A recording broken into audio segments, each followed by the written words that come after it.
Double gloving. Double gloving is a practice in the medical field where healthcare professionals wear two layers of gloves on their hands during medical procedures or surgeries. This technique offers several benefits in terms of safety, infection control, and tactile sensitivity. Here's more information on double gloving and its uses. Infection control. One of the primary purposes of double gloving is to enhance infection control measures. The outer glove acts as a barrier against potential contamination from the patient, while the inner glove provides an additional layer of protection to the healthcare worker. This can be especially important during surgical procedures where there is a risk of exposure to bodily fluids, blood, and other potentially infectious materials. Protection against penetration. Double gloving can reduce the risk of needle stick injuries or glove perforations.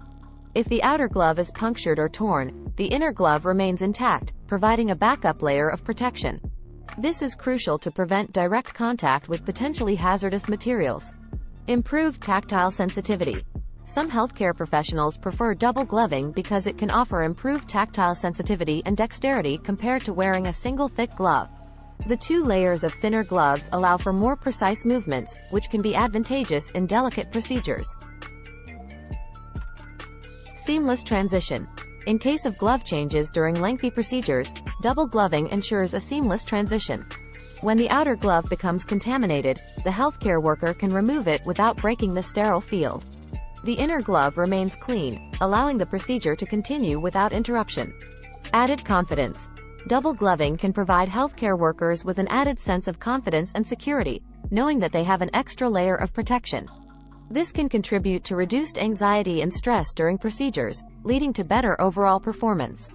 Preventing cross-contamination.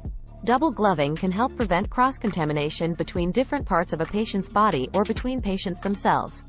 The outer glove, which is more likely to come into contact with potential contaminants, can be removed after a specific step in the procedure, while the inner glove remains sterile. Adherence to guidelines. In some medical settings or institutions, double gloving might be a recommended practice or even a requirement based on infection control guidelines and protocols. It's important to note that while double gloving offers several advantages, it might not be suitable for all situations. The decision to double glove should be based on the specific procedure, the risk of exposure to infectious materials, and the preferences of the healthcare professional. Proper technique, appropriate glove selection, and adherence to infection control practices are essential for maximizing the benefits of double gloving.